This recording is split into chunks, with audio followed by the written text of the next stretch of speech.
Black Entertainer TV.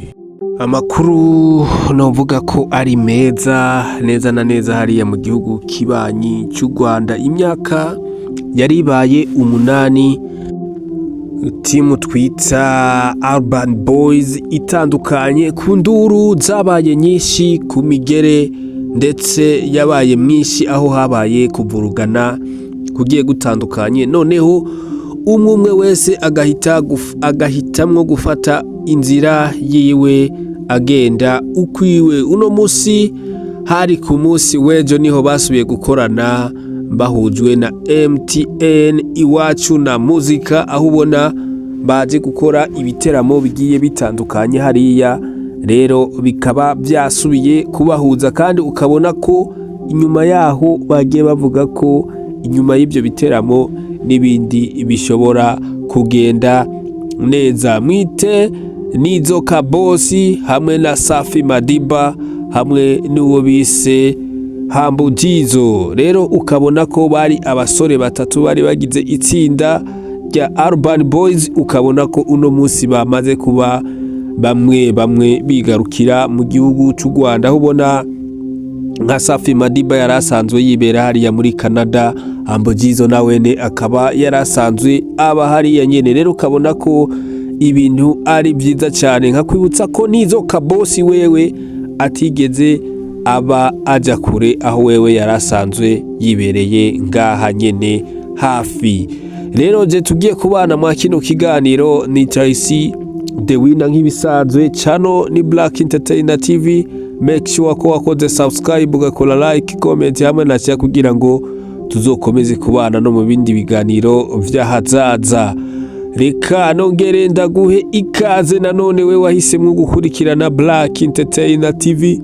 Ndakwibutsa ati uno musi tugiye kuvuga zimwe mu nkuru ziriko ziravugwa, aho novuga ko ari amakuru meza ku muziki nyarwanda canke ku muziki wumva ururimi u Rwanda go baruririmba canke ruvuga, naho umuziki utagira imipaka. Ariko nkakwibutsa ko bano basore uko ari batatu, umwe ni Safi Madiba, Nizoka Bosi hamwe na Hambujizo, aho ubona bari bagize itsinda rya Urban Boyz. Ubona bakoze ibintu byinshi mu myaka 8 ishize kugezaho n'uno munsi ubona twari tukibibuka. Rero akaba wari umunezero mwinshi udasanzwe, aho bashika ku musi wejo mwijoro ryarayerikeye, ubwo baje ku kibuga c'indege. Uwo bita Nizoka Bosi araza kubakira, noneho arishima ko bongeye guhura nk'itsinda, bongeye kubonana, aho bavuga ko baje mu biteramo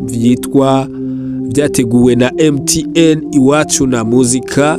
Rero ukabona ko ari biteramo bizoba bimeze neza, abajene baduga ku rubyiniro basubira kuririmba indirimbo nyinshi mwagiye mukunda, wampoye iki n'izindi nyinshi nto kwirirwa ndasubiramwo. nibuza ko mwibuka indirimbo nyinshi, wampoye iki, forever n'izindi nyinshi bagiye bakora. Ubona ko ari abajene banditse amahiti menshi, novuga ko mu myaka yabo bari abahitmaker. Nibaza ko ntoba nihenze. Rero ukabona ko umugwi Urban Boyz uno musi usa n'uwagarutse gukorera ku butaka bw'u Rwanda, kandi ukabona ko baje bafise izindi nguvu zidasanzwe hizo bari basanzwe bafise kera.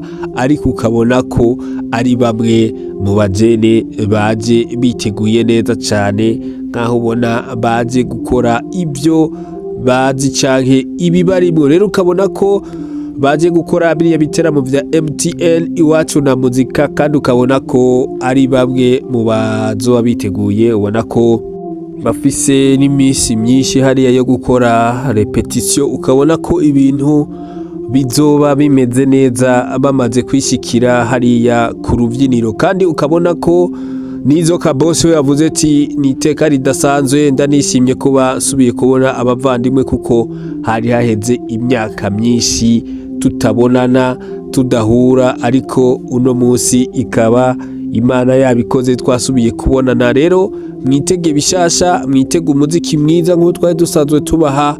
Ukabona ko bano basore iyo bahuye kuri stage ibara ryaragwa sinza kubabesha mw'abantu mwe, bano bahungu bakaba bagarutse muri game hari hashiye imyaka 8 yose. Rero twibaze ko Urban Boyz igiye kugaruka noneho ikaduha ibikorwa byiza kandi bishasha bimeze neza nk'ibyo baduha kera. Twari kumwe Tesside wina nk'ibisanzwe, channel ni Black Entertainer TV. Nizere ko wakoze subscribe ugakora like hamwe na comment kugira ngo tuzokomeze kubana no mu bindi biganiro by'ahazaza. Ciao ciao.